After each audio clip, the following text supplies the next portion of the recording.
What's going on? It's Justin here. It's time for Torn Tuesday, your weekly dose of all things Hobbit and Lord of the Rings. We've been doing this for well over 6 years. It's crazy. I never thought I'd have my own podcast, let alone a video cast, and let it be Lord of the Rings. Crazy. I know. I'm fixing the mic here, doing a little adjustment. Everyone's running late. Quick Beam's always late, first off. And then we got two special guest hosts, and they're stuck in LA traffic, so they'll be here soon. I see so many people in the chat room. Hi, Justin, says Ellen Design. Feels like an age since I've been here, says Kaiten Suji. I see people in the chat room. Caroline Bradley. Hey, buddy. And I see Caroline Bradley. And so many people in the chat room. Look, one of our guests just showed up, and I don't know if he's going to wait until our host with the most comes in. No, jump in right now. Everybody's waiting for you. Okay. Ladies and gentlemen, Matthew J. Musgrove. Yes. Wait, I don't even know if that's right. D. Douglas. Okay. Actually, my dad's middle name and my grandpa's middle name is Douglas, so it's Douglas. Douglas, you're just full of Douglas. Dougie's the nickname. My middle name's Bob. Bob? Bobby? Bob. Just Bob? Or is it William? It's Robert. Oh, Robert? William. Oh, Robert. What does Robert. William have to do? That's Bill. What am I saying? Oh, man. Hi, everyone. So we're here live. We're streaming at theonering.net/live. If awesome. You put there's no link on the homepage to watch it. So if you go to theonering.net/live, you can watch us there. We're also on Periscope. We're also on Instagram. Not yet, but we're on Facebook. Not yet. I see a chat room right there. I see two chat rooms. I see. Oh, sweet. Hi, Matt. Kieran Owen, Brittany Hey. Larson. Hi, guys. Everybody's saying hello. What's going on? You got more highs than me. Yeah, well, come on. Say hi to Justin for once. No, I'm kidding. Hi, guys. What's going on? I see how it is. I care about you. I still care about you. Fine, you just take over the show. All right. Can I hold this mic? Just talk really sultry into the mic. Hello. Well, while we wait for our intrepid I guest, saw Monsieur Clifford just run by. I hope there so. He is. He's here Fedora. soon. Ellen Design says we love you too. We care for you. Thank you so much. Look, there's so much. Here's the thing. What's that? Hello. What's going on there? While our other hosts are getting prepared, let me just say that there's so much Tolkien, new Tolkien. There's so much to talk about. People say, why do you do this show? People ask, why are you doing panels? People ask, what is relevant for Lord of the Rings fans right now, because there's no new movies, and the reality is there's so much to talk about. So very much and indeed. We ran out of time. We literally went over time at our WonderCon panel this week. This guy. Hello, WonderCon was fantastic. Everybody, WonderCon was great. We went long because Was it it was fun? so amazing. We And had so how many many? 700, 800 people sold out in this very energized room full Nice. of people. There was singing, my there was God, are you dancing, kidding? there Yeah. was cosplay. Awesome. We You know talked about how we could get the. They laughed at my jokes. Oh my God, it was the best thing. And we I'm had telling you. special guests from Legion M saying this is how we could get the version of the movies we want to see. There's so much excitement, and plus there's new books coming out. It's the 80th anniversary of The Hobbit this year. It came published in 1937, so it's the 80th anniversary. You know, we just 80th started anniversary. tweeting This was a random disembodied tweets. book That's that was amazing. floating a minute So ago. while this is what I wanted to talk about when Cliff got here, and he's here because there was a little bit of debate with our fellow senior editor, probably Mr. wild, Sear, yeah. Larry Curtis, where there was a little bit of a Twitter debate. So you know how I like to operate, and I like to relate Tolkien history with what else was going on in the world at the time, and we all you know, I like to make assumptions about everything. My mama never taught me right. No. And so it is interesting to cast your mind into these speculations. We specialize in fan speculation at theonering.net. Trust me, we have for about 18 years. Because at the time when Peter Jackson was making his movies back in 1999, 2000, we were terrified of the man. We didn't know what the hell he was going to do. We're all speculating With after that, watching. we we were right. all fan speculating in the craziest And way. there was a dead wizard in our first spy pick, and we're like, Yeah. the wizards don't die like that. Yeah. Oh, the spiked wizard. The thing on the Christopher Lee's Ultimate Saruman bit that didn't make it except the extended edition of Return of the King. But that was one of the first things we spied out and went crazy speculating on. We didn't know what to think of it. That's totally true. But speaking of fan speculation, the word almost escapes my lips because Span speculation. spam. Spam. The fan speculations. We're hot and ready to go out the door at WonderCon. Justin, you were just building up to a beautiful point. I'll let you get there. Well, Go I was ahead. just saying that Go I ahead. started tweeting some facts of the year that Tolkien released The Hobbit, which was 1937. It came out in September 1937. 37. years. Indeed, it did. And it has not and just 3 short months later, almost to the day, 3 short months later, another big famous dwarf story came out. Yes. And that was Walt Disney's Snow White and the Seven Dwarfs. Yes. Now, Yes. I posited through the One Ring's Twitter account that not only did Tolkien have a disdain for Disney personally, but he didn't like films, animated cartoon films as a whole.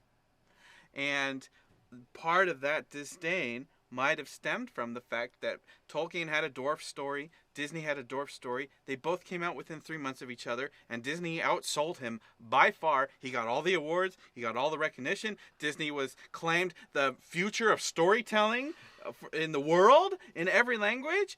Disney was celebrated, and Tolkien was relegated to a 2,000 copy second run. No. 2,000 copy second run? Check your numbers. Professor Tolkien was a critical and commercial success. He sold many, many, many more. In 1937? Tens of thousands of copies around within. The first run was only 1,500 copies. And how quickly they flew out the door. Right. The publishers were astounded at the success of The Hobbit when it was first published. Are you kidding? It wasn't a slow trickle.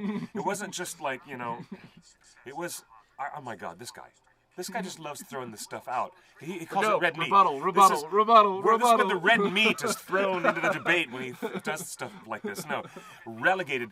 The Hobbit was relegated to a point where it had how many foreign translations, and the publisher had But to not take in 1937. Tolkien on a book tour, and allegedly. Tolkien turned down a book tour of Nazi Germany because he did not agree with their pernicious race doctrine, as he said. No, he had book tours.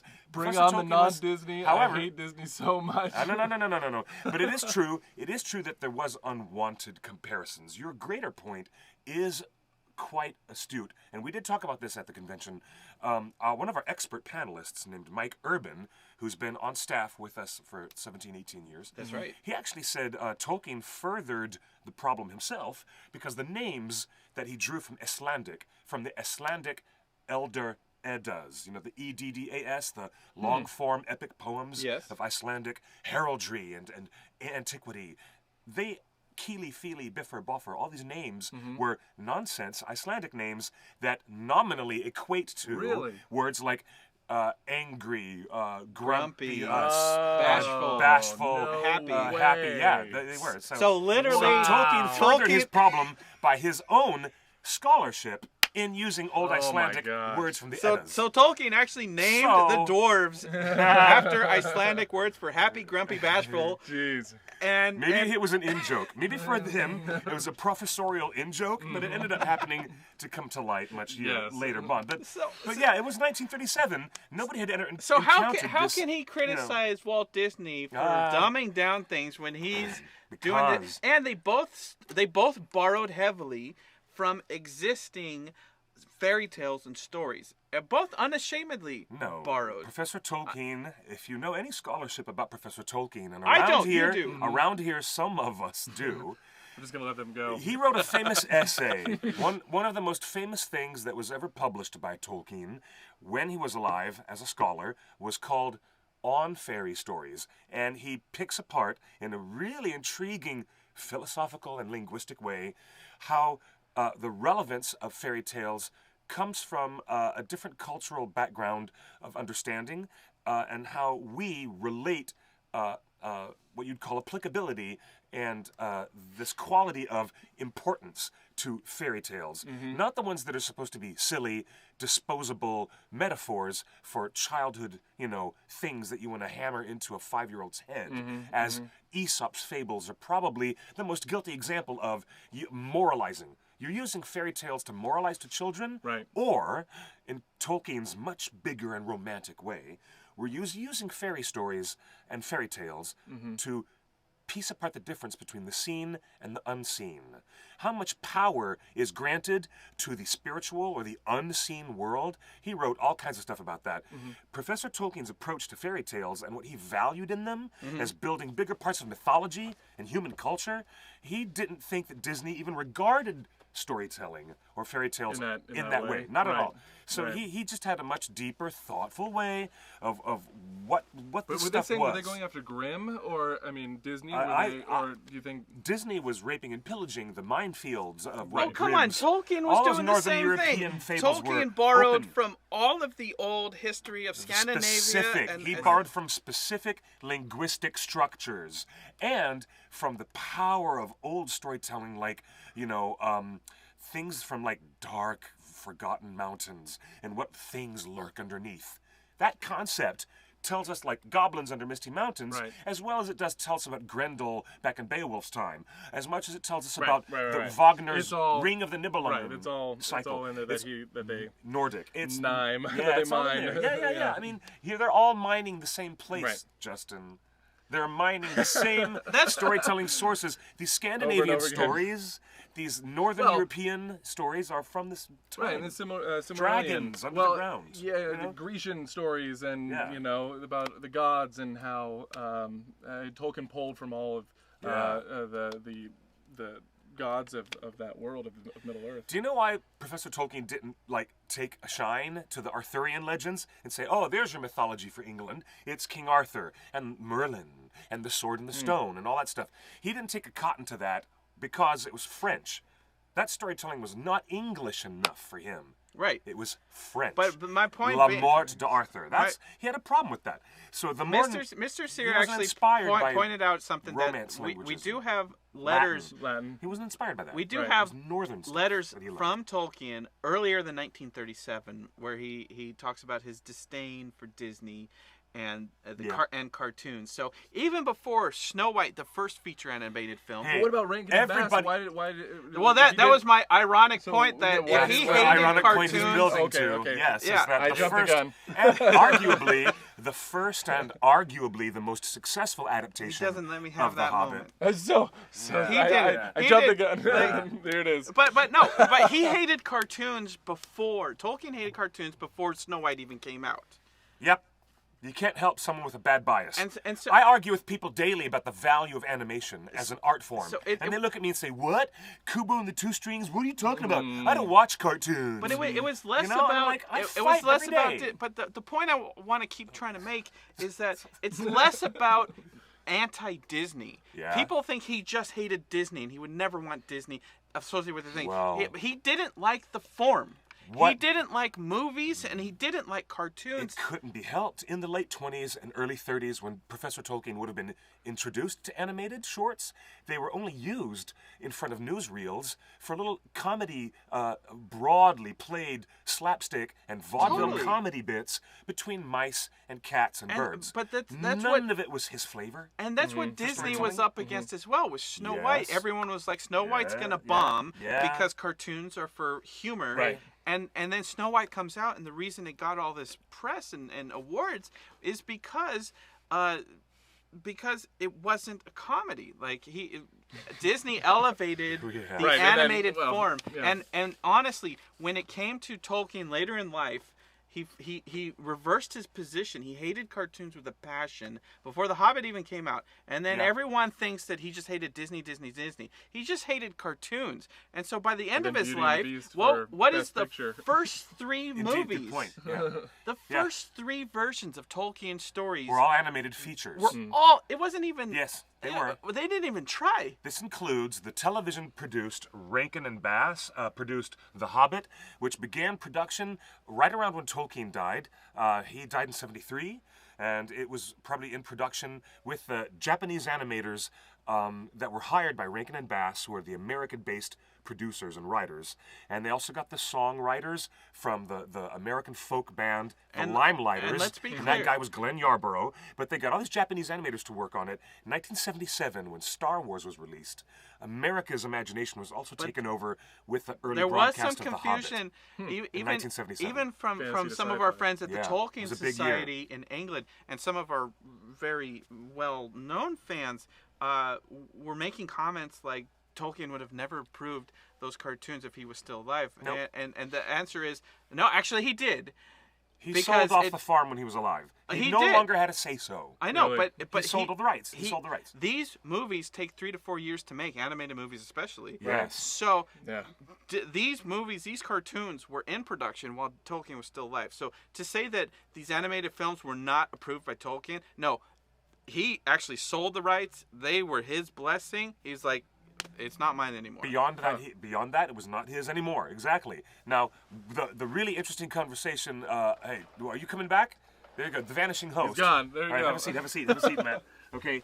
The conversation about the Hobbit being like a lightning in the bottle moment in the 1930s was totally hand in hand with the sudden appeal of Snow White and the Seven Dwarfs. As much as Professor Tolkien hated it, he hated it. Well, he hated you. You know what I mean? Remember you saying he hated the audience that he was acquiring for Lord of the Rings. It was this. That happened 17 years later, though. Well, okay. Yes. But the hippy dippy, you know, Oh, he and he hated was that. just like, "What is going on? He This hated isn't who that. I intended these books to relate to." Seriously, here comes Justin. He's coming back. We have to say hello to everybody on Instagram and say hello to Ustream, Facebook Live, Twitter Live, and theonering.net/live, as the well as above. Periscope and everybody else, and even Wow, all of them. secret wavelengths that pierce the fourth dimension, because it is April 4th and is all about going down into the Black Mirror rabbit hole. Do not click reload. Do not click back button. Do not click refresh. This is the dark cyber crash. It is the techno terror cyberchasm of April 4th. TNA says hello Welcome to from the New fourth York dimension. City. Tell us where you're watching from. That's what the- always fun to know where people are watching from. Yeah, But, hey, guys. But look. Would you Yeah. agree? Would you agree? There's no need to keep moving there. I think it's fun. I like being the cameraman. Do you agree that Tolkien had less of an issue with Disney than the format as a whole? If Tolkien had lived long enough to have seen anything else of what the animated art form could have become, like we were on the OneRing.net talking on our Twitter feed about Tolkien's possible response to Miyazaki and his output as an artist, as a director, and a Well, storyteller. I think we I'm got there. on that. We would have. Yeah, I'm telling you. Yeah, But he got there. Professor Tolkien, if he had lived long enough and if he could have seen what Disney Studios eventually did produce, because they were great, Oxford. successful things, especially Fantasia, the follow-up to Snow White and the Seven Dwarfs, which was a commercial failure and never made it over to England. Right. So he would never have seen it. It did a road show around North America, only in the 48 states. Fantasia didn't get over there to England, I swear. But what I'm If saying if is had- that he I was would've- so anti against this, Yeah, but by yes. the end of his life, he had seen the progress that Disney basically Ultimately, he led, did. Ultimately, he did. and it was his final dealing. Tolkien's final dealing before he died was like, let's make some animated films. No, that wasn't the deal. The deal was, let me take this amount of money and you can do whatever you like. He just handed it over and then Okay? said, That is a very different, that's very, Wait, very you're different. saying he didn't approve the animated films? He was just like, just pay me? He was way outside of the loop by the time, and he was dead by the time they were in production. When the decision was made, Oh, wow. ink on contract for Rankin and Bass to make the animated film, I'm afraid Professor Tolkien had passed on. but he I'm just sorry. wanted something to be done with it Yeah, in any he kind of he media sold the rights form? because live-action filmmakers were the first people swirling around him like buzzards. Mm-hmm. He took meetings with an American screenwriter who was named Zimmerman, hired by. Here's the kick in the pants for all you hardcore fantasy and science fiction fans out there. Professor Tolkien had a meeting with the creator and editor of famous Monsters of Filmland magazine, Uncle Forey, Forrest J. Ackerman. The great, legendary Forrest Ackerman was the first to approach Tolkien with a movie deal, with photographs of Southern California and the desert that looked like Mordor, Wow. with pictures. I mean, we talked all about this in our documentary, Ringer's Lord of the Fans, and it's really intriguing that it wasn't animation that was making Tolkien salivate with the promise of a lucrative deal. He wanted a lucrative deal because he knew he couldn't put his kids through college with the salary he was making as an academic. And he's like, all right, and there's a whole chapter in his biography called Cash or Kudos. He was like, take the decision of, do I want the artistic high road and keep it there just for my own, bounce back I'm going to get from the academic world that I'm in, or do I want to make tons of money? But that's always the artist challenge. Yes. It's always the artist challenge. Yes, exactly. Always. Cash. So he chose Cash. You know what's Professor amazing? Tolkien didn't know if they were going to make a ballet or a radio adaptation or a TV or an animated film. He didn't know. And ultimately they made all of those things out of the license that was begat at that time. But it was not Uncle Forrest Ackerman and his deal with the screenwriter Zimmerman, they did not get the script to deal with Tolkien, and it just didn't happen. It didn't come to fruition. If you're just joining us, we got a bunch of new viewers just joining us on Instagram. The topic of the day is we're talking about WonderCon and whether, and the 80th anniversary of The Hobbit, and whether Tolkien actually came around to appreciating cartoons because he hated Disney. And he hated everything that Disney was doing. No, cartoons and animated. He thought that fairy tales were a much more serious business. He really did. He was interested in a much bigger and deeply Catholic idea of being a sub-creator. This is capital S, and in honor to do a spiritual reciprocation with God, the creator of this universe, he thought that the best way to show his gratitude as a Catholic was to create another universe and show his creator, I'm a sub-creator too. Look at this fantastic thing that, as an honor, as a reflection of how blessed he felt by the creator. Professor Tolkien was very deeply personally motivated with this bigger stage of storytelling. And he wanted to balance out the decision to sign that contract and sell the rights for The Lord of the Rings and The Hobbit. This was years after these books had been successful and were published around the world and translated into many editions. Everyone loved it, and he made the deal. He took the cash, and at that point, it was out of his hands. Now that's why we have Shadow of War, sequel to Shadows of Mordor, coming up. Video games. That's why we have Peter Jackson taking The Hobbit and ending up with an R-rated film out of this 127-page children's book. You're gonna have is to now remind an me why. R-rated, Why was hardcore? No, it's not hardcore, but it is R-rated. Why was it But R-rated? The extended edition of Battle of the Five Armies got slapped with an R-rating. Marie Phillips Because of on the violence? Facebook. Yes, because the guts and blood and gore. Yes. We've got a good comment that says, I think Tolkien was so Fascinating. committed to the power words It was out of his gave hands. the reader that he didn't want the magic and imagination of the individual put in the box of one person's vision. He never thought it could be done.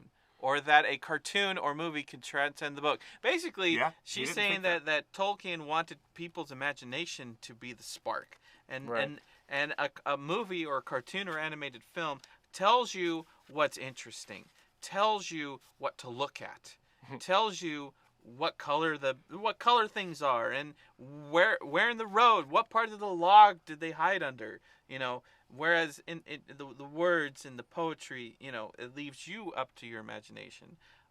But I think what Disney tapped into was that, the world was ready to be told what to, how to experience things. And I think that's why the animated films are so celebrated, and I think that's why Peter Jackson's films are so celebrated.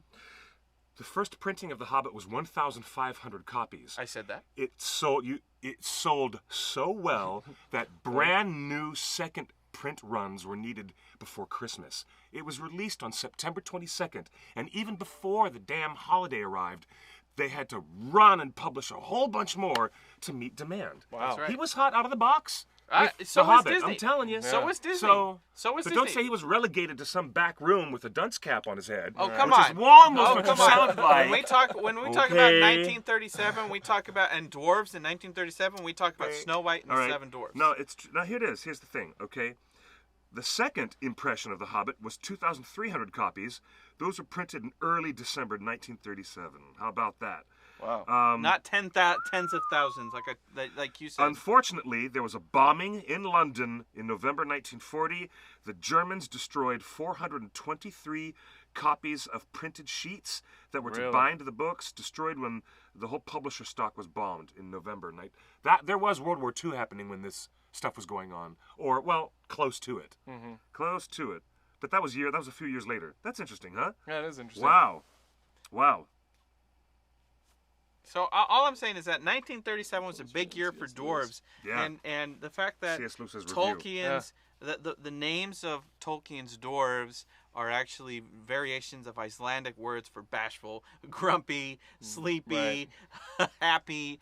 So the Tolkien and Disney were on a similar path when it comes to what type of stories audiences wanted to hear and see at the time. Mm-hmm. Like there was just something, how it's interesting that both of them were animation. Totally. Like they didn't do a live action Snow White. No. Disney didn't. Yeah. Yeah. You're right. This is here. Check it out. You're so on point, Justin. In the very first American review of The Hobbit, okay, The Hobbit came to America in 1938 because the British people over there on that side of the pond, God bless you, redcoats. And I know you're probably over there saying, "God bless the colonies," of course. Oh, but you guys, you got The Hobbit first in 37. We got it a few months later in 38. Right. Kind of like having a big motion picture have a delayed release in a foreign territory, like when China gets the movies like and then a month later, right? Or if it hasn't been pirated. And when the critics got their hands on The Hobbit, Matt, check this out. This is so cool. They were like. This is how they said, it must be understood that this is a children's book only in the sense that the first of many readings can be undertaken in the nursery. Alice in Wonderland is read gravely by children, but with laughter by grown-ups. The Hobbit, on the other hand, will be funniest to its youngest readers, and only years later, at a 10th or 20th reading, will they begin to realize what deft scholarship and profound reflection have gone to make everything in it so ripe, so friendly, and in its way, oh so true. Prediction is dangerous, but The Hobbit may well prove a classic. How about that? But Middle Earth is so vastly different than Alice in Wonderland's trip. It's very different. Yep, absolutely. And it's just so cool. I'm sorry, you're gonna have to repeat what you just said. What? No.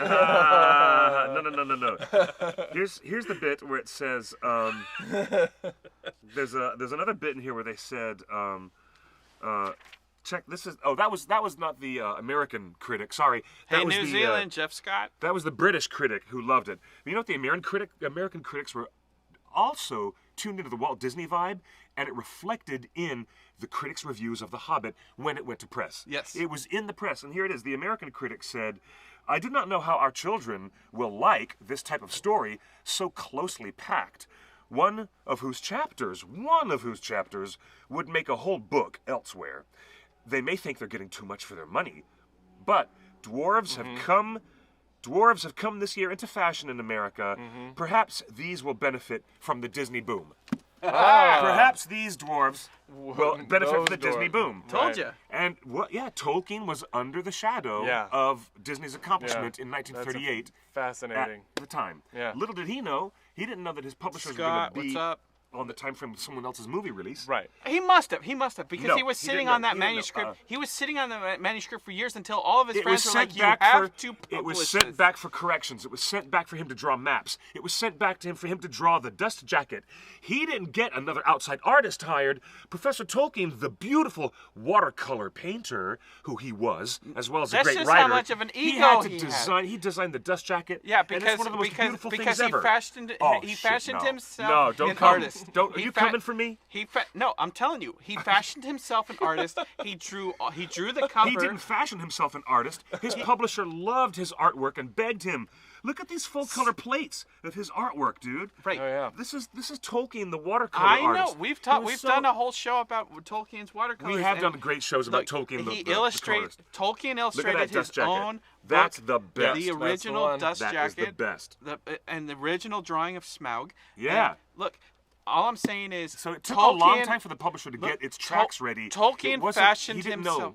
Tolkien fashioned himself an artist as much as a writer, mostly a writer, but he fashioned himself good enough artist that he didn't need to hire a book cover jacket or an illustrator or watercolorist or a map maker. He did it all himself. So when Disney comes His out, publisher trusted him. and when Disney comes out and everyone says Walt Disney is an amazing, he's a future, he's the artist of artists, and Tolkien, rightly so, would probably thought, that dude didn't even draw a frame of his animation, yet he's getting all the credit.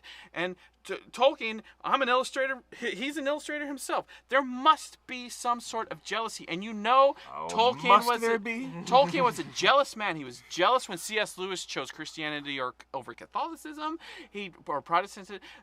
Tolkien was a jealous man, and at the same time, I don't know. And everyone knew for years that Disney's dwarf movie, Snow White and the Seven Dwarfs, everybody knew for 4 years going that Disney was making this film. It was going to bankrupt his studio. Everybody in the world knew about Snow White. That it was Disney's folly. It was Disney's folly. That's what they called it. Yeah, he had all the time in the world, Tolkien had all the time in the world to publish The Hobbit. And he waited until Disney's movie was out. He didn't wait until Disney's movie was out. He was Hannah. up against a total random track. This is Matthew. I'm Matthew, Justin. Hannah. I've never met you before. To all the wonderful folks out there, this is Hannah, a very talented writer, filmmaker, and bon vivant, woman about town. And I'm the bon vivant as well, usually. But I'll let you take, some of the bon vivant credit. She gets to have some of the bon vivant today on Turn Tuesday. All right, finish your thought. Creme de la creme. No, totally rando. It was Disney's production schedule, releasing a major film on another continent, in another marketplace, had nothing to do with the timing and alignment of The Hobbit's release. And it cannot be asserted. I do not agree, because Tolkien was sitting on that since 1934. The letters say he had a book in 1934. All of his friends kept telling him to publish it. He refused. He tweaked it. But everyone knew 4 years in advance that Snow White was going to do it right. A perfectionist that happened to release his book 90 days, a short 3 months before Disney releases his dwarf movie. Come on. He knew. Tolkien's a smart man. His publisher is a smart man. I don't buy it. You got a bridge to sell me too, don't you, Justin? Yeah, okay. I got a monorail for you. Yeah, good point. Hey, touche. Hey, Anaheim, I've got a monorail to sell you. I don't want it. Look, I'm the one fired up. Scott is saying, Cliff, you're way too relaxed tonight. Like, I'm fired up because, look, I'm not way too relaxed. Tolkien hated Disney, and I think part of the reason that The Hobbit came out 3 months before Disney was to spite Disney. He hated cartoons. He hated that there was another dwarf story coming out. Wizard of Oz was in production as well. Like, everything was about dwarves, and Tolkien was like, I gotta be first, because I got the best story. First is usually the winner. You know what? I doubt that a tweedy Oxford Don would have any market knowledge of these concepts that we talk about so casually today. You just spent 20 minutes telling Matt about the business. In our modern day context. You just spent 20 minutes telling Matt about how Tolkien was such a business mind that he sold the farm just before he died because he needed the money. It wasn't before he died. He was always a business mind. He was not always a business mind. He was always a business mind. If he had made a better deal, dude. He told his friends, he told C.S. Lewis, you got to publish those stories, make some money. He didn't make such a great deal. For selling the rights to The Lord of the Rings and The Hobbit, he did not. He made a decent deal for when it happened, but it was by no means what modern day people have, a back end percentage. Pick up what you're putting down. All right, all right. My argument is invalid. Why do you think there was multi-million-dollar lawsuits between the Tolkien estate and New Line Cinema when the 3 Peter Jackson Lord of the Rings films won all those Oscars and made $3 billion? Why?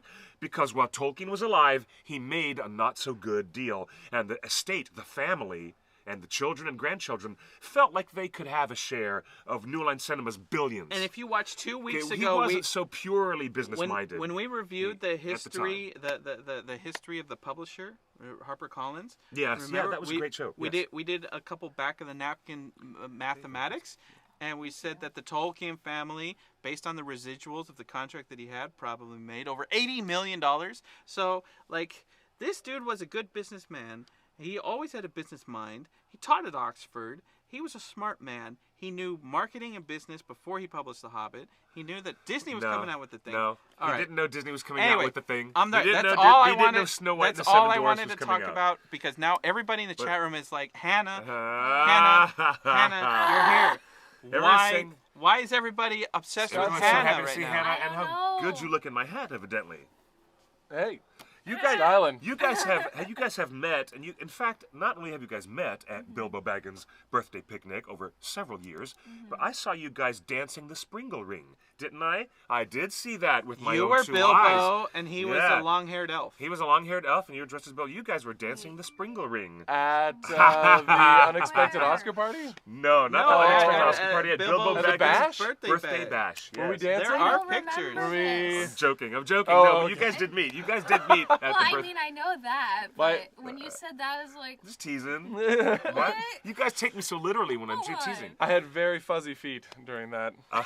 This is so... You did. That was very fun. All right, what brings you to the show? Welcome, Hannah, and welcome... You were at WonderCon this week. Yes. Oh, how was WonderCon? Yes, Okay, wait. okay. You were there for a lot longer than me. I was only there for one morning. I know. I went, and she wasn't there, and I'm like, I gotta leave. I was sad. The one day that I couldn't go, you guys were there, and we had a panel, you and know it was what? packed. Nice.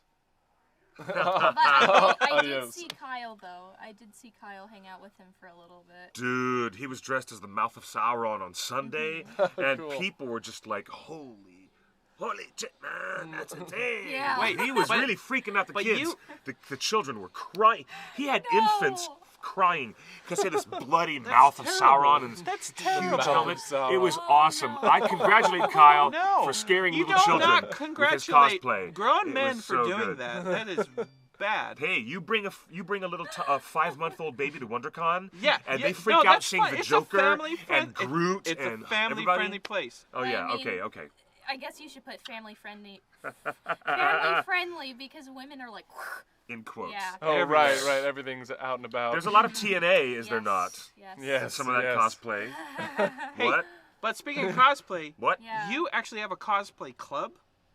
Yeah, at my school. Really? I'm the That's so cool. leader of it. Cool. What's it called? I mean, like, Just cosplay club. like Is I there had a theme, ski or is it club. just anything? I mean, like, what we were doing, it was building up to WonderCon. Mm-hmm. And so, first I kind of wanted to figure out what we were doing, because, like, initially we had 30 people at first. And I was like, wow, okay, this is a lot. But then it started, like, dying down, which turned out to be about, hold on, like 4 people there who he is. actually That's went. the cosplay. That's crazy. Yeah. You so know, Can we show this? The only club I had was bowling The Mouth club. of Sauron? bowling club. Yeah. That's pretty. And that's all we did is I don't know bowl. if we can see this. That's I'll not bring it very up real cool. close. No, they can't. It'll be out of focus if you go up close. Is it? But- Oh, really? Yeah, but So you actually not have a school-sanctioned cosplay club, and your final for the club was going to WonderCon Yeah. as cosplay that you made during the school year. That's an awesome field trip. This is like Why did school I- is so why did I cool do- right yeah. now. No, Why did I do that not. when I was in school? Wait, so what were that's you? pretty awesome, Well- actually. what we did, like, because I wanted to figure out, because I didn't really want, well, I mean, you know, to me it didn't really matter if everybody was, like, their own different thing, but I was like, no, I think it might have been better if we did, like, a group one in a theme. Mm-hmm. So they all wanted to do, like, anime, and, like, for myself, I used to be into anime, but I'm like, you know. Haven't plugged back into it. Cliff's like, I love anime. I do All too. kinds of anime. I never outgrow it. So I- who'd you ultimately choose as a character? Well, we did Pokemon, so I did Leafeon. Nice. I Oh, love that. nice. I would have been Jigglypuff. Because I can sing Around it. I can With sing the Jigglypuff song and put everybody to you sleep. wear your hat? Yes. And I paint my whole Oh, head no. and round head like carnation no. pink. Make my whole Oh, there you go. and I get these That's it. big blue oversized contacts and I do my shiny old head. There's Kyle laughing. I'm And frightened. Jigglypuff, and I sing the I'm so Jigglypuff song. frightened. Yeah, you can imagine me. I I look can't, like this the is Pepto-Bismol man. scary. I totally look like walking Pepto-Bismol when I do my That's so Jigglypuff scary. cosplay. It's not fun. Yes, Chris, you can call in. Hey, just if you want to see scary, yeah. Kyle scaring the small children. Yeah, he sent me. I don't know over why. that. I do not know why Justin would disapprove of this because it is a brilliant. It's brilliant. I mean, the really is. That He, was na- his he, cosplay. he Look at that. nailed it. Yeah, that's insane. Yeah. Well done. Well done. That and it's really gruesome. It's really gruesome. And he had a very limited field of vision, obviously. But the way this is designed, Yeah. he had a very limited field of vision. And I tried to slowly walk in front of him through a couple He of just aisles. has like little slits there. Yes, and and I had to be in a position to show him where to go and not bump into people. Right. It was really fun. But yes, you guys, we So WonderCon. lest we forget, WonderCon is an amazing convention. Justin, your experience, your impression on a scale of 1 to 10, WonderCon was fantastic, wasn't it? For me, it was a great 11. It was bad because I didn't see Hannah and your cosplay club. Oh, hey, look, you're calling on the OneRing.net live hotline. Who's calling? Where are you calling from? Where are you calling from? This is Chris Reyes from Story to Screen. Hey, Cliff, how's it going? Well, hello. It is. It's our buddy. It's our buddy, the producer and host of the Story to Screen podcast. That's Chris Reyes, ladies and gentlemen. And there's also with us Hannah, Matt, and of course, Mr. Mischief managed. Justin is over here on the side. What's up, buddy? How you- Hello, Jonathan. Nice to meet you. Hannah, it's nice to finally meet you at last. I've seen you a couple of times on the show. And, you are just so adorable on the show. I know. Look, she is. She's so adorable. Hashtag nerd adorable. Hashtag adorable. Adorable How nerds. you doing, by the way? How's the weather in LA? Well, we've had some really interesting hot spring days, and they were like 85 degrees. been really And then all of a nice. sudden it's buckled back, and now we're having a regular 65, 69 spring days. And it's really sunny and gorgeous out. It's really nice. I'm glad you asked. Because if you look at my Instagram, great. folks, look at my Instagram, QuickBeam2000, you will see Wow, the Los plugs keep Angeles coming. busting out all over. Spring blooms everywhere. I love it. Check it out. So what man. what brings you to the show? What's on your mind today? Anyway, a quick question. I just got it. Have any of you been to Star Wars Celebration? Because I am going next Thursday and Friday, and potentially Saturday. Have any of you gone? And is there anything you can tell me, like, what am I to expect from a celebration or a convention like this? Hey, that's a great question. In Great fact, question. let Great us question. let us sit on that for a couple minutes. So we're gonna hang up on you, but keep watching the show because I want to talk about that. That's we our do. next We segment. do want to talk about that because we're going to be talking about convention season coming forward. Justin, I'm sure, has a wealth of what you'd call experience. Let's just say experience points. He's got a whole lot of extra experience points, and he's leveled. Star He Wars is so experience leveled leveled up. up. Yeah, as a Star Wars fan, he is totally leveled up. As a Ringer fan, he still hasn't read The Hobbit, so we just give him shite for that all the No time. way. I know. No All right, we'll call you way. back, Chris, on that. We'll talk about it on the show. Thanks for calling in, buddy. They were just picking Sure, no on problem. you. Awesome. No. Oh yeah. Oh, he was would going to say never. one more thing. Oh, he was going to say one more thing. Anyway, Hannah. here is a Star Type Wars it in the Celebration chat. sticker. Not Ooh. only did I got the sticker to prove it. 2 stickers. I love this art design. Ooh, So that's cool. Star Wars Celebration is one of the most expensive conventions you can go to. The door fees are serious, and not only that, you spend most of the convention getting photo ops and autographs, and they're all pre-sales. So Hayden Christensen, who played Anakin Skywalker, who hates sand, He signed. They announced. Sand? It What is gets that about? everywhere. Yeah, It gets everywhere. They announced that he was Often going to it gets be. everywhere. Don't go to the beach because there's a lot there. As soon as they announced that he was going to be at That was Star his Wars idea of pillow Celebration, talk was, yeah. It gets everywhere. Oh. Anakin's idea I of see. seducing a beautiful girl in pillow talk is, I hate sand. It gets everywhere. You It's have like, to what say the? it in the deadpan So voice. lame. yeah. I hate sand. It gets everywhere. A better actor. It like injured him at the core. Oh my gosh. Ooh. So, Ooh. so Shots fired. Boom. Shots fired. So Girlfriend. I think Oh my God. I think his photo op at Celebration is $80, Yeah. and his autograph is another $50. They sold out pre-sales in one day. Really? So for Somehow I'm surprised. 3 days, yeah. I know. Allegedly I'm the a most. little salty about that. See, but, I know mean, the most disliked I guess. performance But of all the prequels, and he's the one selling out faster. Yeah.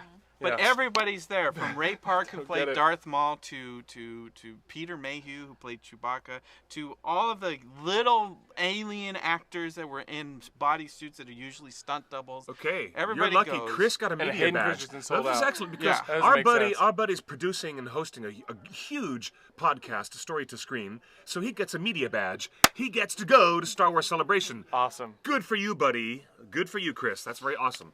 So what to experience? A lot of lines, getting It's autographs. just lines. It's just lines. What about merchandise? Lines for merchandise too?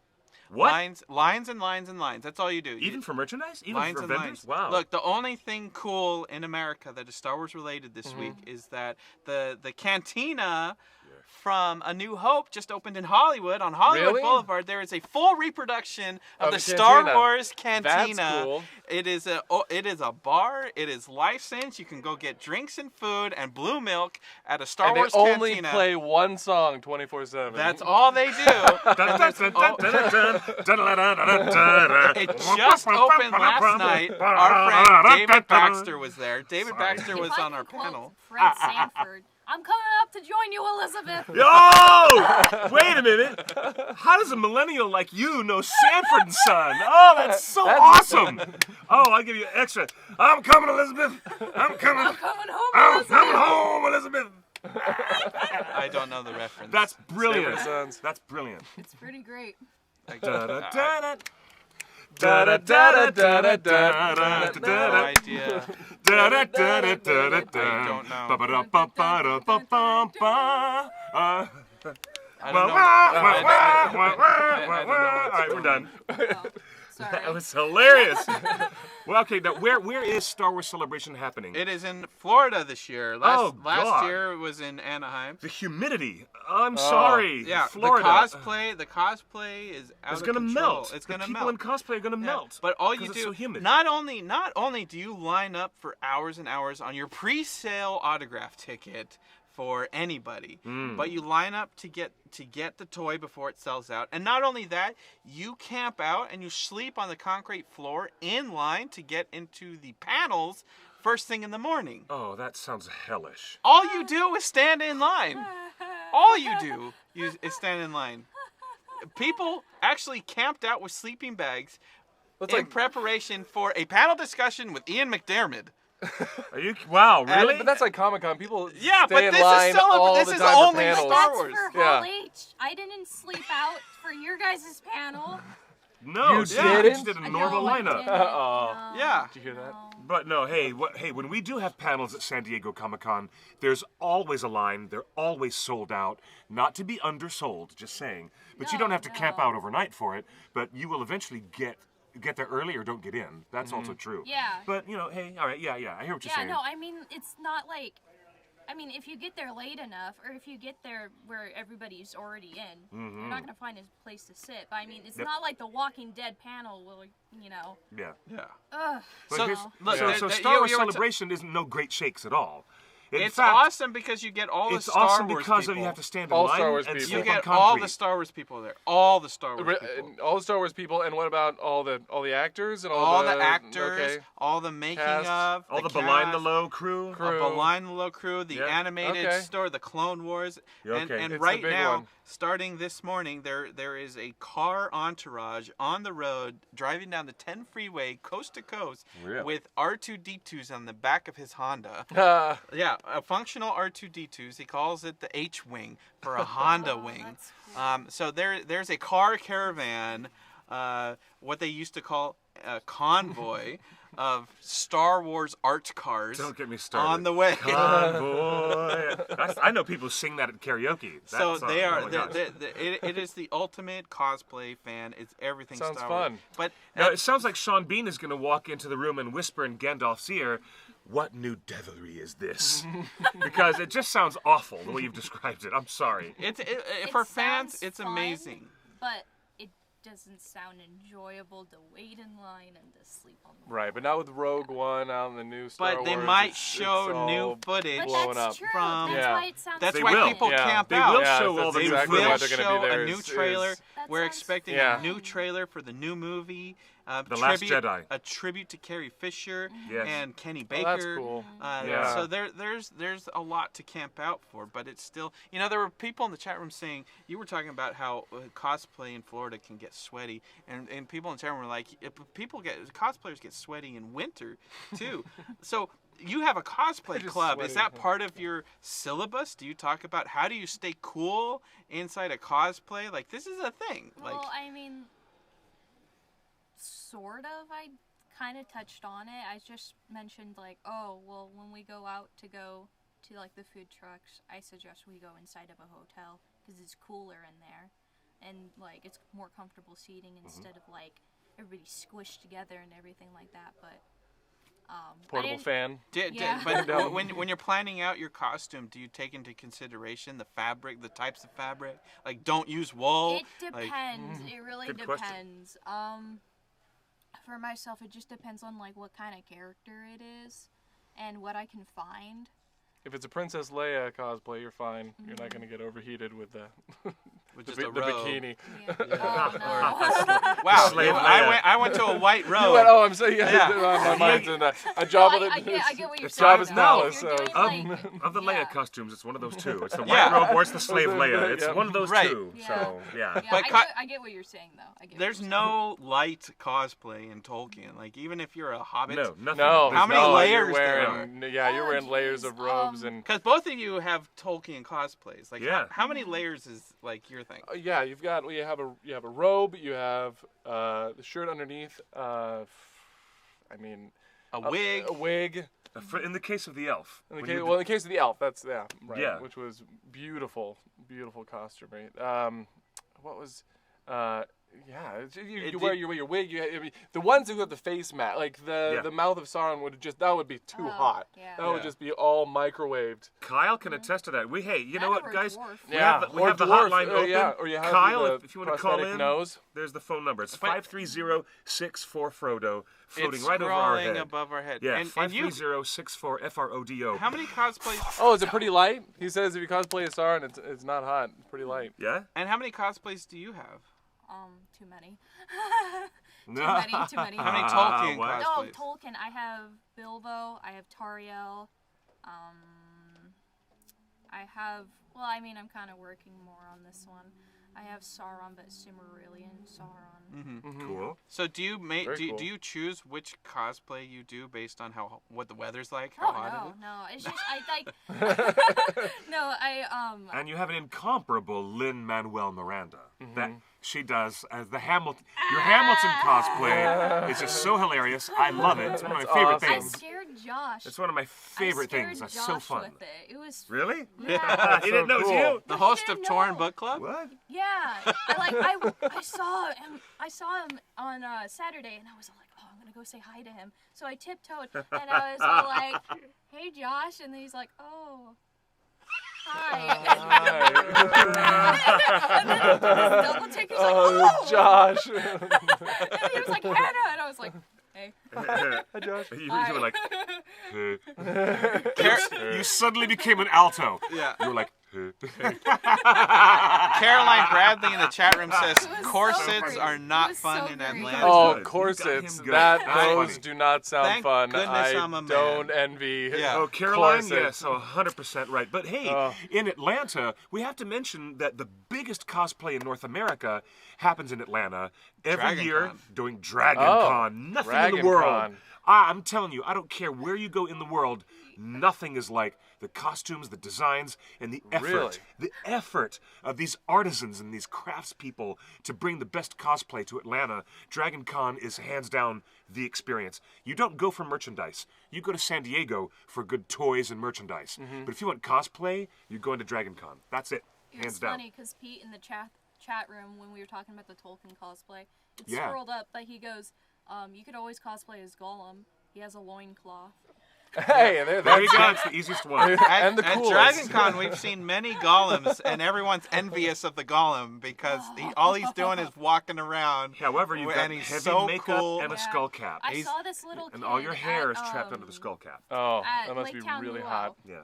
Really little kid. He was cosplayed as Gollum, but he Yeah. had like a fish, and he was totally in character. He was on point. I He remember was that. great. Yeah. He was Yeah. wonderful. Here on Instagram, dressing for the New York Renaissance Fair is hot enough. I'm usually sweating in the fall weather, eating a turkey leg. Yeah. Oh, God, yeah, of course. Yes. You know what? We have a lot of Ren Fair professionals who design and make costumes and leather works. Yeah. It's elements, and it's just so fun. I love these I'm gonna Ren go Fair this. people. I'm going this year. You going this year? Mhm, Oh, they're in yeah. rehearsals right now. The cast. That's right. really? They're in rehearsals now, getting ready for an April opening of the Los Angeles Renaissance Pleasure Fair. Hey, SHR Roadie, when does Dragon Con happen? It happens over Labor Day weekend, which September. is usually the first weekend in September. That's right. Usually on the North American calendar. How about that? Hey, there's Stephanie, and there's Everyone in the chat Kate room and is Suji. saying that the best feeling Hi, at a Stephanie. Comic-Con, at any convention, is at the end of the day when you take off your cosplay. And Yeah. it's just been weighing on you. You've got your Yeah. chainmail, your helmet. Oh my gosh. Oh, and the all your bodice. real, metal, yeah. Yeah, the Like metal, full- the armor. The makeup. It's heavy. Oh, it was horrible though. Well, I mean, it wasn't horrible, but like the entire night for my Leafeon, I had What's a Leafeon? a Pokemon. Here, let me get Yeah, a it's the, picture for the you. Pokemon that she was. I'm sorry, I And- don't play Pokemon. How about I'm some? a 30 How about some of the other year old man. How about some of the other Pokemon characters? Oh, That's come never stopped on. anyone. That's never That's stopped never stopped anyone. anyone, dude. Oh, you're gonna make a lot Bye. of enemies. What about the other Pokemon characters your friends were dressed as? Well, one was Lucario, another one was Nice. I forget the evolved version of a Cubone, Oh. but What about Squirtle? Did Squirtle Oh. show up? no. Hey, you're on the OneRing.net. Who are you? Where are you calling from? Hey, it's me. Hey there. Who's this? Is this Kyle? It's Mr. Kyle. Oh, it's Kyle. Kyle, The okay. mouth of Sauron Now, himself. Kyle, Hey. you have to share with us. Maybe post a picture on our Facebook timeline, Question from the hotline. because everybody wants to see your Citadel Guard cosplay. Because that one was the most cumbersome Or and the just most answer it on the involved, wasn't it? Yeah, that one's got about like 7 or 8 layers at least. 7 or 8 layers. Yeah. Hey, Kyle. Are those your Yeah, real it's, teeth? Yeah. Don't use speakerphone. Don't use your speakerphone. You'll sound a lot better if you hold your phone and talk to us. Oh, I know. I'm just, I was picking it up off the ground, but Oh, I are, was kind of like, Eravandi says, Yeah, I looked up I'll, Leafeon and I think Oh, are you did actually a on the very road? good human version. Aw. no. All right. It was in my house, so it's really unable to. This should sound better now. oh yeah, now it sounds better. All right, good. Now, you wore costumes both days or all 3 days of WonderCon? I wore it all 3 days. That's awesome. Wow. I did Boromir on Friday. I did my Citadel Fountain Guard on Saturday, and then on Sunday the Mouth. Yes, the Fountain Guard on Saturday and the Mouth of Sauron on Sunday. And do you think that Justin is right in laying a lot of guilt at your feet for scaring all those tiny infants and children with your Mouth of Sauron?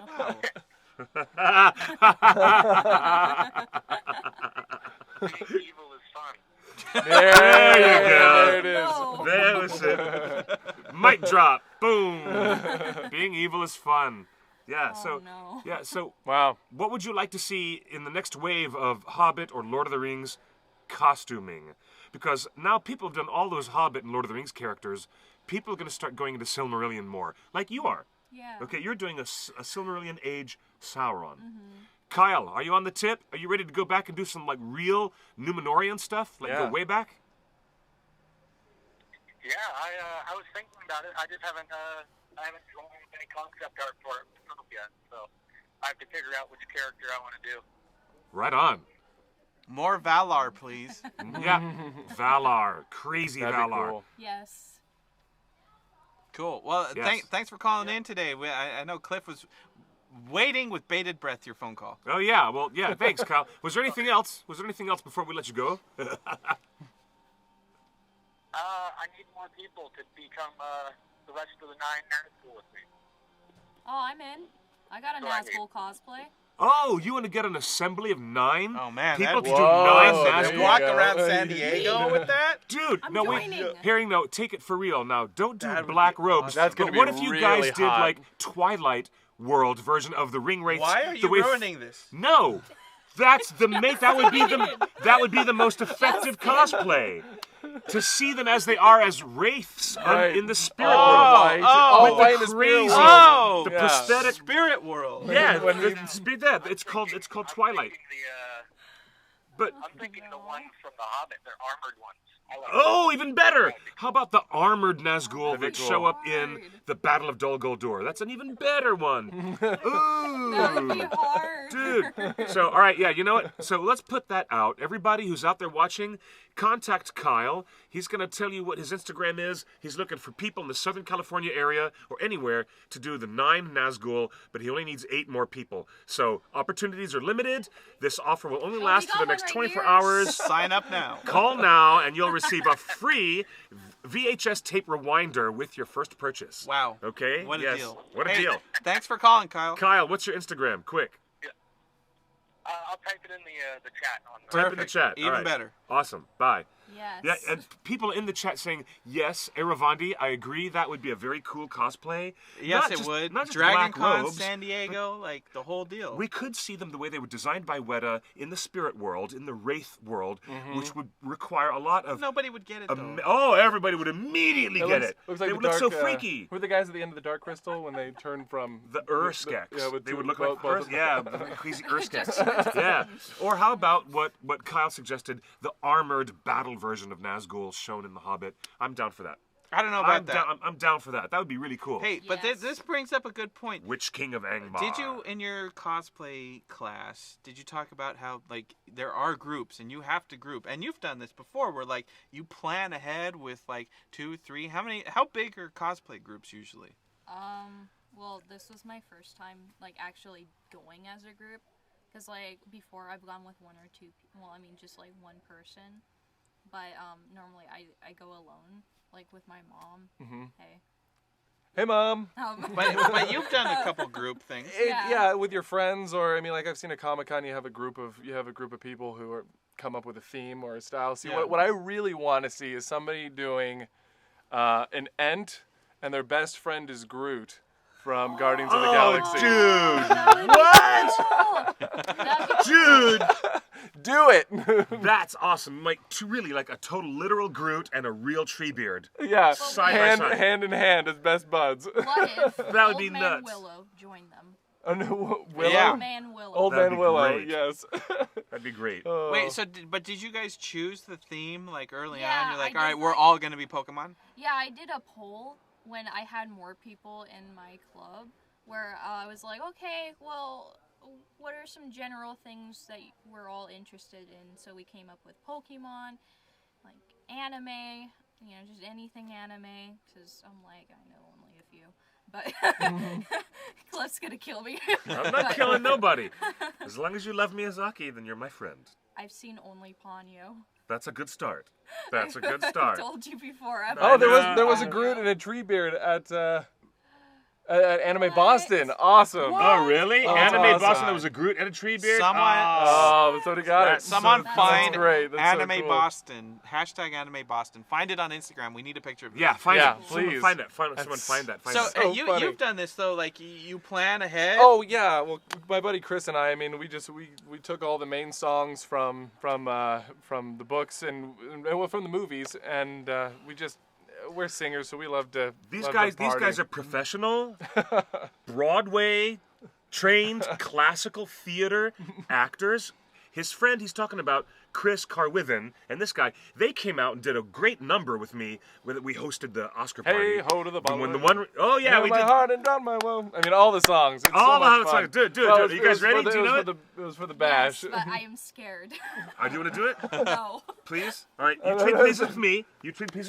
And you guys do the Hobbit drinking song, okay? Okay. Wait, what? All right? That way you guys can both be... Oh no! Now we're on. Now Yeah, we're on. Do it. Oh. Hey, Hey ho, ho, to the bottom I go, to feel bring my my heart love, and drown my drown my woe. woe. Wind may fall and wind may blow, but there shall be many miles to go. Sweet to the sound of the pouring Rain. rain. And the rain that falls on hills is Rain. rain. Better than rain, a rippling Let me brook. book. There's a mug of beer inside this. A mug of beer inside this took. Hey! Yay! Come on, was Hannah. Hannah. He put us on the spot. Yes. But it's and I okay. don't do Put me on well the under spot. pressure, He put us on the spot. which is also a great Queen song. Just saying. Queen. Pixie Yeah. Poet is going, no, oh my god. Oh. Someone says, I attempted Aragorn cosplay and people thought it was Katniss. What? Whoa! Whoa, to have your Aragorn mistaken for Katniss Everdeen? That's hilarious. Oh no, please don't put me on the spot. Hello, you're calling on the OneRing.net live. Who are you? Where are you calling from? This is Chris Carwithen, and I have a song. Oh, he's freaking, you're listening. You're listening and you're watching. You So bum. Here he is. I go to heal my heart and Drown drown my my woe. woe.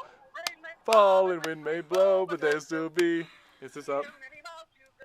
Sweet is the sound of The pouring rain. Is it something that falls from Hills and and plain. better than rain? A rippling brook. brook. My gut fear is Side this took. Hey! Yes. Yeah, buddy. I keep dodging into the Instagram camera because it's funny. You know, that was funny. I saw you been singing and I couldn't. Hang on. How's it going? Oh, it's too good. You guys are having some fun there, huh? We're having a blast and a half. I am so glad. have. This is our friend that we were just talking about, and he's just calling. Hey, you want to be live on the hotline? It's 530 number 6 number 4 FRODO for Frodo. And Frodo. Okay.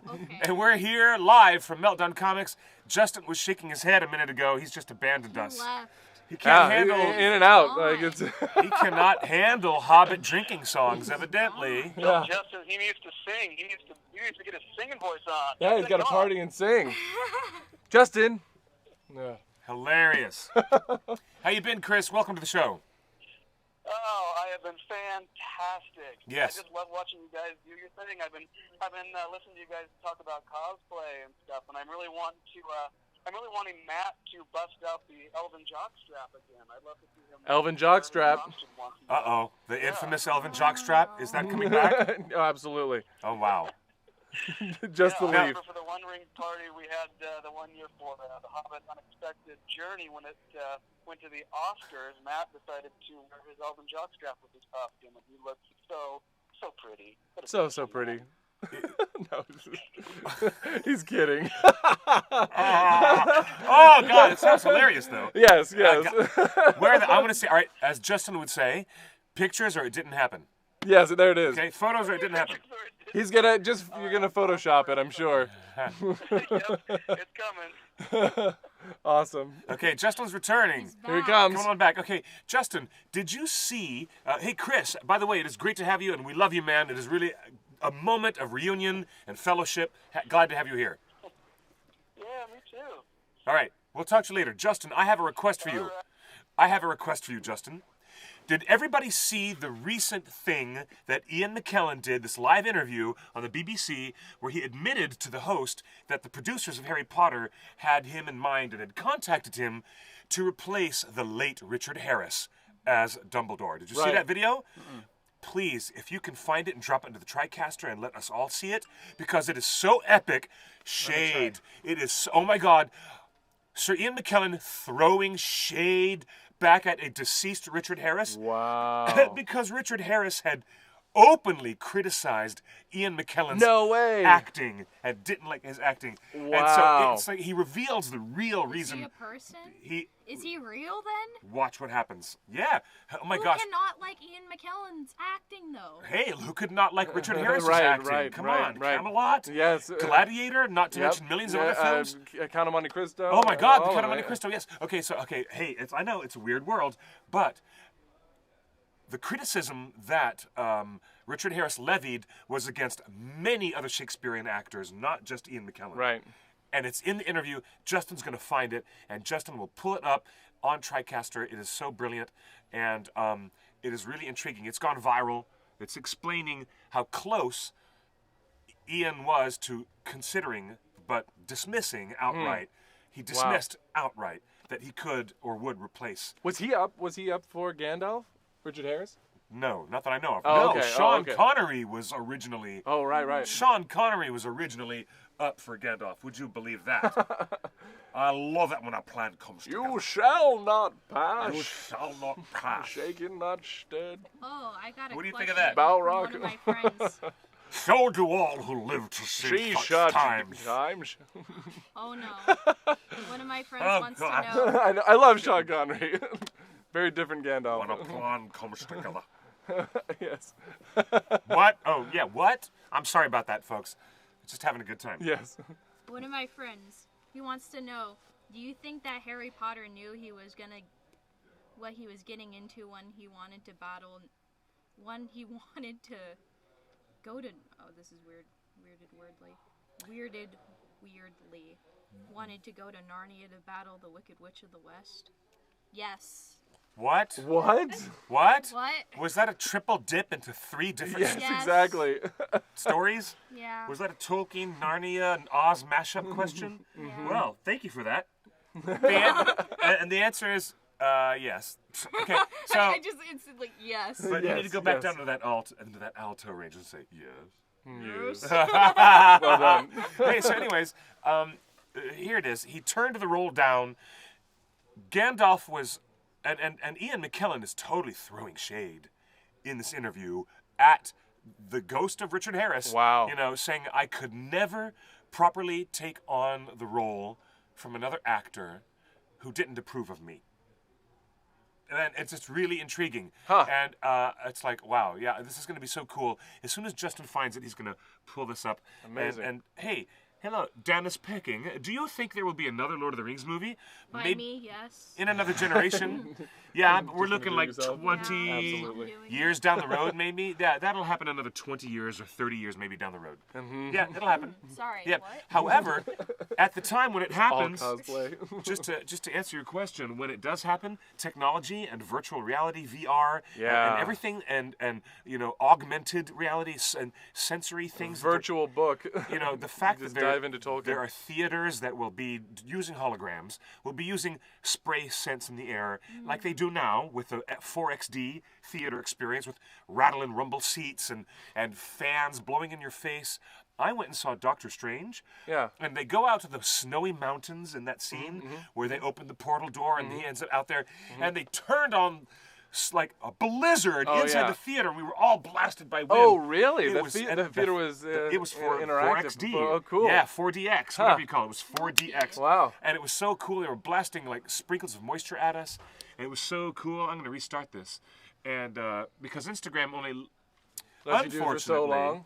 Well, lets you stream for 60 so long. minute, Oh, I see. totally 60-minute limit on Instagram. But that's really cool that it was When- an interactive experience. Really, For, it was, and I was like shake, rattle, and roll for Doctor Strange. But I the don't blizzard think- was all over me. It was like really cold and windy, and we couldn't hear Amazing. what Tilda Swinton was saying because the sound of the fans in the theater was so huge. Oh, wow. It was really fascinating. Oh, okay. But by the time you get to this generational gap forward, the technology gap is something we can't even conceive of yet, and how film storytelling will Mm-hmm. right. be handled. But- It'll be a totally different world. But it's not going to be like Spider-Man. Like they're not going to be pumping out 2 more renditions of Lord of the Rings. Does that mostly have to do with rights? Oh, I really hope not. Hey, I certainly won't.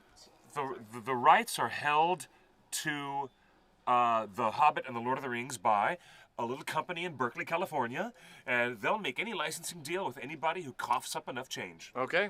That's there the it way is. it works. That's business. Yeah, no, right. But no. It's, to be honest, that's really Money unfair talks. to characterize it. They are very particular in who they And who grant is the going to- license and that's It the biggest involves deal, yeah. both an examination of the integrity of the project. Right. It involves the money as well. Sure. It's both things. If you have enough money, and if you are going to demonstrate that you're going to handle the license to their care and satisfaction, Right. then you'll be the next generation of filmmaker who will license The Lord of the Rings. Me. And it'll happen whenever it happens. Yes. No. The Tolkien estate is not involved in this conversation. We're talking about Tolkien Enterprises. That is the company that bought, as we were talking about earlier, when Professor Tolkien wanted to make some money and put his kids through school, he sold the rights, he sold the farm. And I don't think he made such a generous business deal. Right. Because he never got a back end, never got a percentage.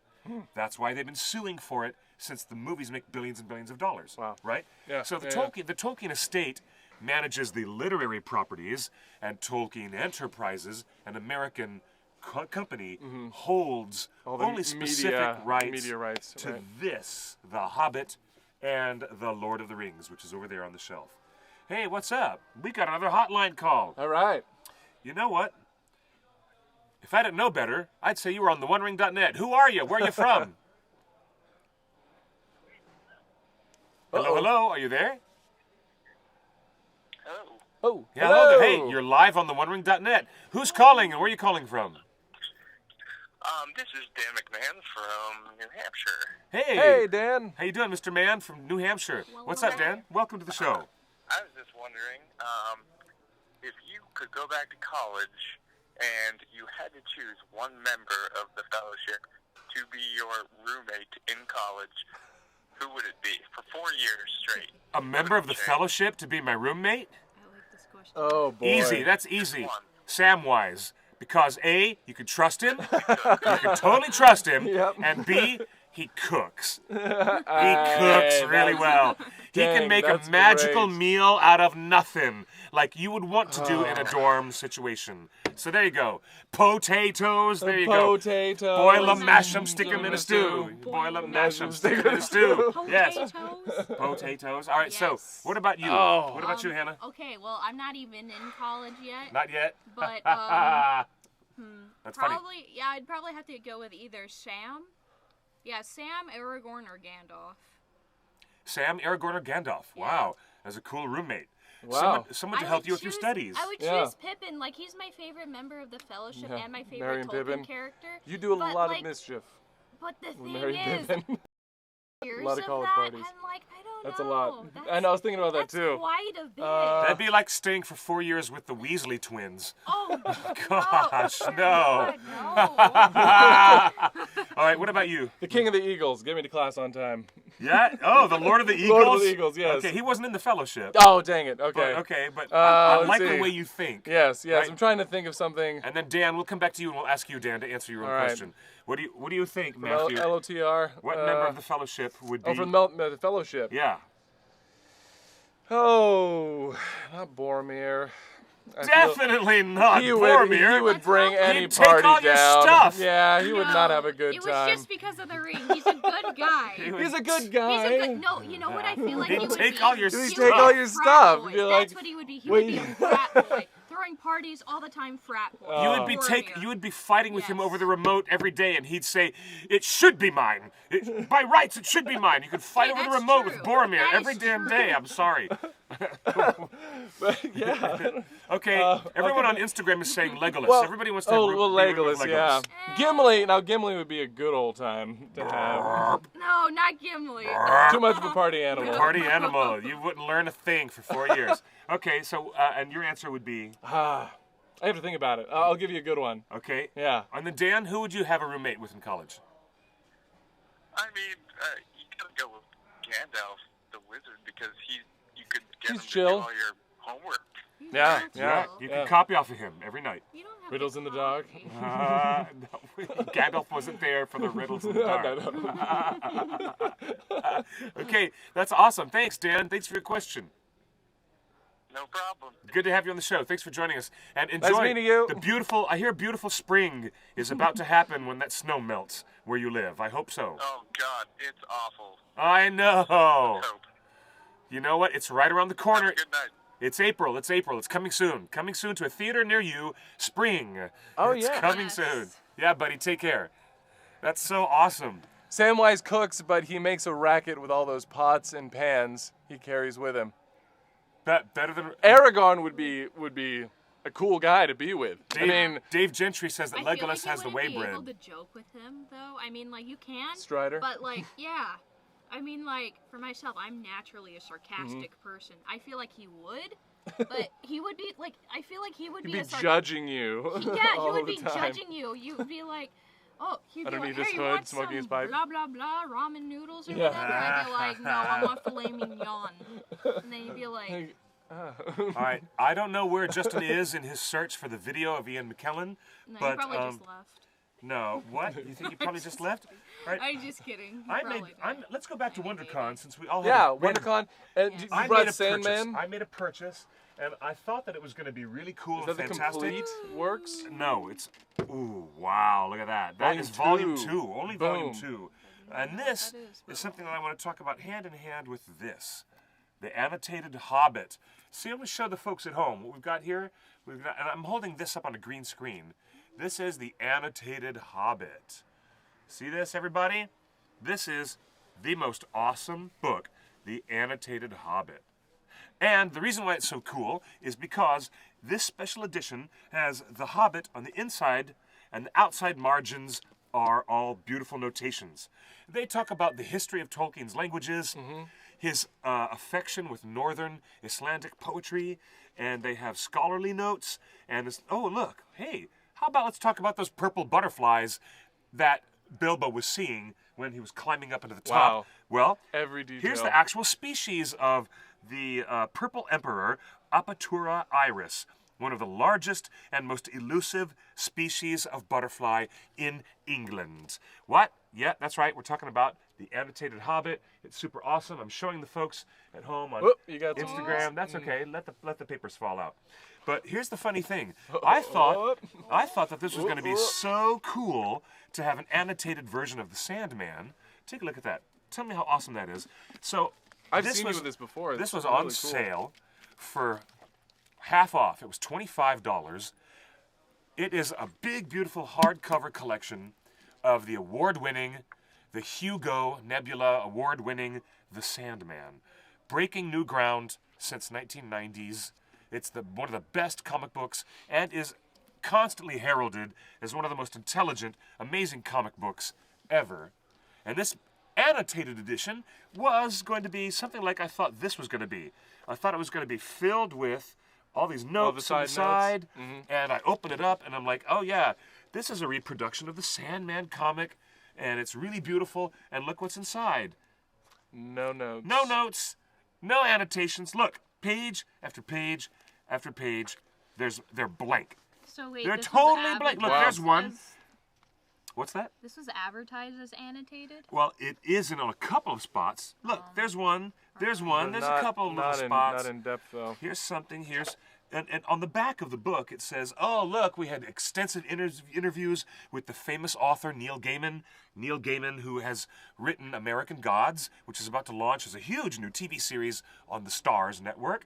And he, of course, authored with Terry Pratchett, Good Omens, and of course The Sandman, and the spin-off series, Lucifer, which is on the CW, right? Or That show is yeah. one of these characters in The Sandman. So here's some examples where there are notes, right? But when I went through, oh, here's another better example. This is what an annotated edition should look like. with pictures and Pictures and lots of historical notes. in-depth notes. Let's show the folks at home an annotated edition where the comic book is here in the middle, and on the side there's historical notes way over there. So this is what it's supposed to look like. But when I got the book home, I can't believe it, 3/5 of this book is blank. Wow. Or if there's very little or just nothing. one little phrase. Yeah, and sometimes the note is, in the original publication, page 25 was an ad page. Huh. Oh, it was an ad. That's all. But look, Whoa, what here it is. There's amazing hardly any. information. Yeah, I'm like, wait a minute. I bought. If I had sat down with extensive Right, interviews right. with Neil Gaiman, Oh, you would if have- somebody had hired me to be the editor, oh my gosh, this would be filled with annotations. You'd have another book to go along with the book. Spotty with nothing. Look, there's Look, pages he's and being pages of salty. nothing. I'm being quite salty. Quite salty. So salty. that's okay. Now here you go. This is an excellent example. There's tons of notes here. Tons of notes. I bought an annotated book on the back. Watchmen, and it's wonderful. Well, they really go I into. love that. Now, see, this is the Sandman issue where the Sandman meets Marco Polo. While Marco Polo is on his famous journey Yeah, it's across worn the out. Silk Road. Yeah, look at that. See, and there's lots and lots of notes. That's really cool because, well, there's historical research involved in this. And I have to tell you, one of the best things that you'll ever get as a J.R.R. Tolkien fan is when you get your hands on the annotated Hobbit. The one that Matt has right here. It is the ultimate. Annotated Hobbit is great. There you go. There's Pete in the chat room, North Runner. All Yes. the information you need. Yes, and more. also the Atlas of Middle Earth is super awesome. It's so awesome. You've got to get your hands on the Atlas of Middle Earth Very as well. cool. So anyways, I bought something and I'm glad I only paid half price for it because I only got half price value out of it. To tell you the truth. Yeah, I know. I hardly got... Well, Sandman's one of your favorites.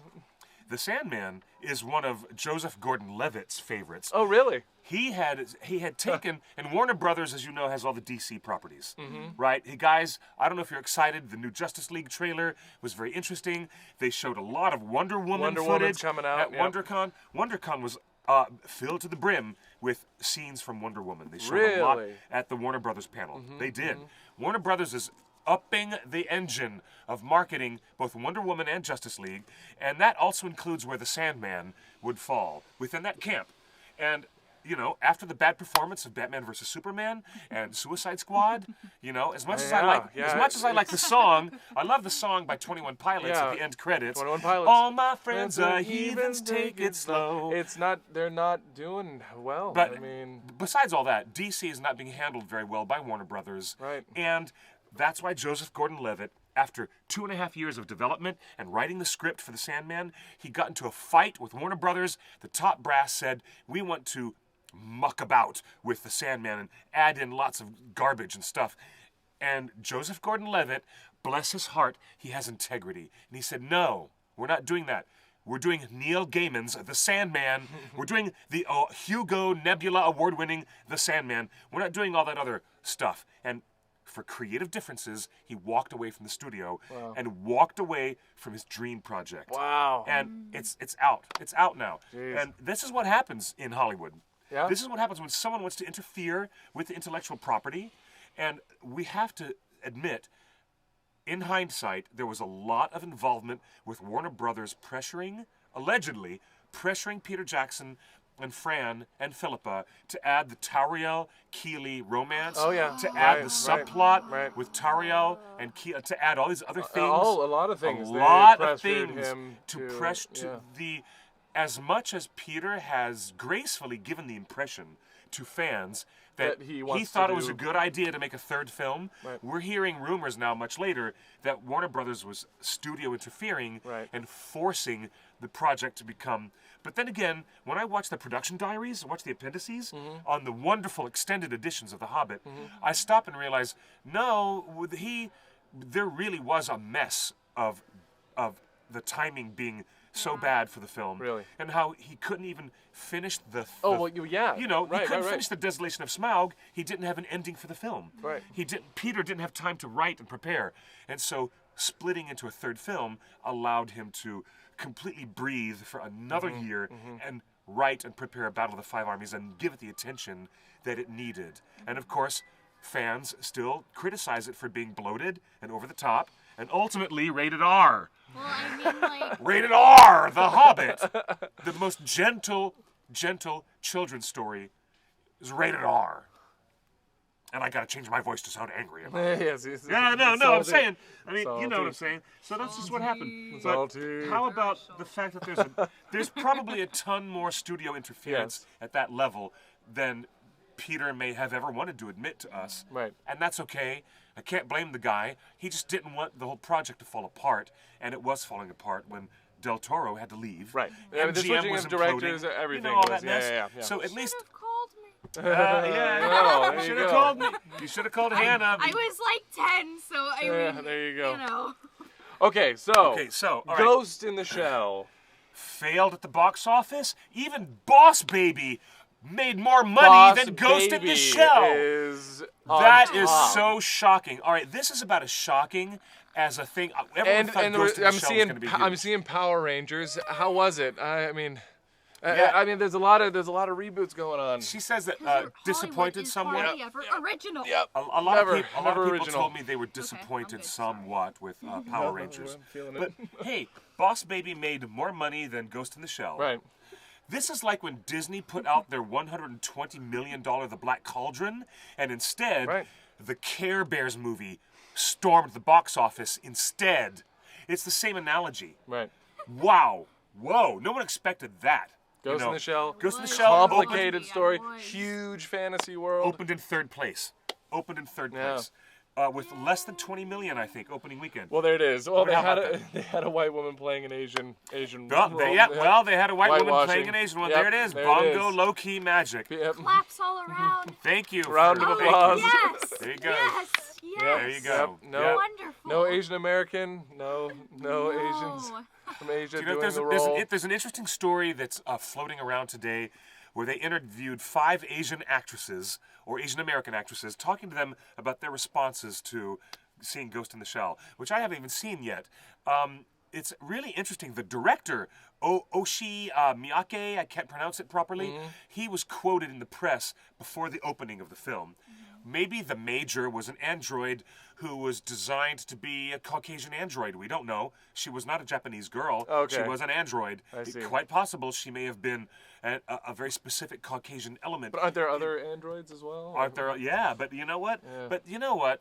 It does. There is such a disconnect with all the other Asian cast of the film Yeah. and 3 white leads. That's all I've been hearing about. You know, it's like the is Great that there's Wall a real disconnect with, watching it. Oh, with, even that. the Great Wall with Made by the Yeah. famous Chinese director Damon, Zhang yeah. Yimou. He's the guy who made Crouching Tiger. No, that was Ang Lee. Zhang Yimou did House of Flying Daggers and so many other fantastic films that I really love. Yeah, The Wall, The Great Wall, failure. Great Wall. Yeah. Yeah. What's going on? Hashtag whitewashing. What is going on in Hollywood? What's going on?